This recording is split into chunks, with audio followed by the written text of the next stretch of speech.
सुनील लहरी, जिनका जन्म 9 जनवरी 1961 को मध्य प्रदेश के दमोह जिले में हुआ था और इनको सबसे ज़्यादा प्रसिद्धि, सफलता और रुतबा रामायण में लक्ष्मण के किरदार निभाने से ही मिली थी। रामायण सीरियल की लोकप्रियता आज भी उतनी ही है जितनी 1990 के दशक में हुआ करती थी।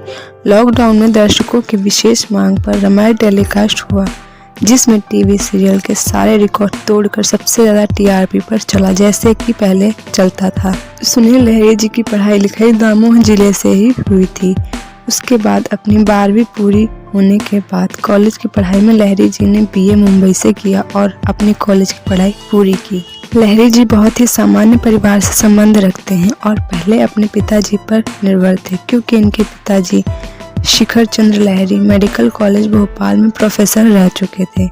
इनके परिवार में शैलेंद्र लहरी और सशेंद्र लहरी इनके 2 भाई हैं और इनका विवाह भी हो गया है, जिसमें से इनकी पहली पत्नी राधा सेन और दूसरी पत्नी भारती पाठक है और निवास स्थान भी दमोह ही है और इनकी माता का नाम तारा लहरी है। सुनील लहरी जी ने कई सारी फिल्मों में और टीवी सीरियल में काम किया है, जिसमें बेहतरीन अदाकारी इन्होंने दिखाया है। अपनी पहली फिल्म की शुरुआत और फिल्म जगत में कदम नक्सलवादी से की थी, जो कि 1983 में आई थी। रामानंद सागर के रामायण को लेकर उस समय केंद्र की कांग्रेस सरकार ने बहुत विरोध किया था। उस समय तत्कालीन सूचना और प्रसारण मंत्री BL गाडगिल ने अपने कैबिनेट नोट में लिखा था कि ऐसे सीरियल से भारत की धर्मनिरपेक्षता को खतरा उत्पन्न हो सकता है। रामायण भारत के मूल भावना के खिलाफ है। इसके बाद इतना ही नहीं, छोटी छोटी बातों के लिए दूरदर्शन के मुख्यालय यानी मंडी हाउस दिल्ली में रामानंद सागर और उनके बेटे को सैकड़ों चक्कर लगाने पड़े थे और काफ़ी दिक्कतों का सामना करना पड़ा था। कांग्रेस के आलाकमान से ये निर्देश था कि किसी भी शर्त पर रामायण बननी नहीं चाहिए।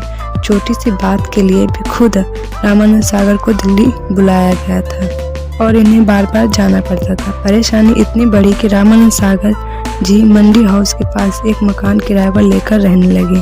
उन्हें बार बार दूरदर्शन के अधिकारियों के पास जाकर हर एक एपिसोड के प्रसारण की अनुमति और परमिशन लेनी पड़ती थी। एक समय ऐसा भी आया जब रामानंद सागर जी ने यह फैसला किया कि अगर सरकार दूरदर्शन पे इसे टेलीकास्ट करने की परमिशन नहीं देगा तो इसे वीडियो कैसेट के माध्यम से लोगों तक पहुंचाया जाएगा, लेकिन यह रामायण सीरियल बनके जरूर रहेगा। नक्सलवादी जैसी हिट फिल्म देने के बाद इनका करियर बदल गया था और फिर इसी फिल्म के बाद 1986 में रामानंद सागर जी द्वारा इनको ऑडिशन में बुलाया गया था, जिसमें लक्ष्मण के लिए 100 लोगों से भी ऊपर लोगों को ऑडिशन देना था और 100 में से सुनील लहरी जी को ही सेलेक्ट किया गया था। फिलहाल फिल्मों में काम न मिलने और अपनी छवि सलामत रखने के लिए अभी वह अरुण गोविल जी के साथ मिलकर जो रामायण में राम का किरदार निभाया था, इन्होंने टीवी कंपनी बनाया है और उसी में काम कर रहे हैं। रामायण में लक्ष्मण का किरदार निभाने के बाद इनका फिल्मी करियर लगभग खत्म सा हो गया था, क्योंकि इनकी छवि एक भगवान के रूप में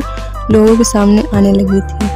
इनका करना काफ़ी मुश्किल सा हो गया था और सुनील लहरी जी का ये भी चाहना है कि मेरी छवि इसी रूप में लोगों के साथ रहे, तो इन्होंने भी ज़्यादा ध्यान नहीं दिया और लगभग बहुत दिनों तक लोगों के बीच नहीं आए। अभी हाल ही में काफ़ी चर्चा में आए, क्योंकि 2020 में कपिल शर्मा शो में सभी किरदार राम, लक्ष्मण और सीता नजर आए थे, जिसमें दोनों को एक फिर रामायण याद आ गया, जिससे विशेष मांग पर दूरदर्शन पर लॉकडाउन के समय फिर से टेलीकास्ट किया जा रहा था और लोगों में उतना ही उत्साह देखने को मिलता था जैसे कि पहले मिलता था।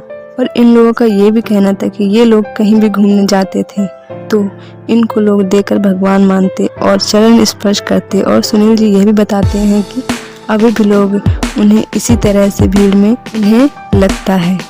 तो दोस्तों, आज की वीडियो में बस इतना ही। अगर वीडियो अच्छा लगा तो वीडियो को लाइक और चैनल को सब्सक्राइब जरूर कर दीजिएगा। Thank you so much. जय हिंद, जय भारत, धन्यवाद।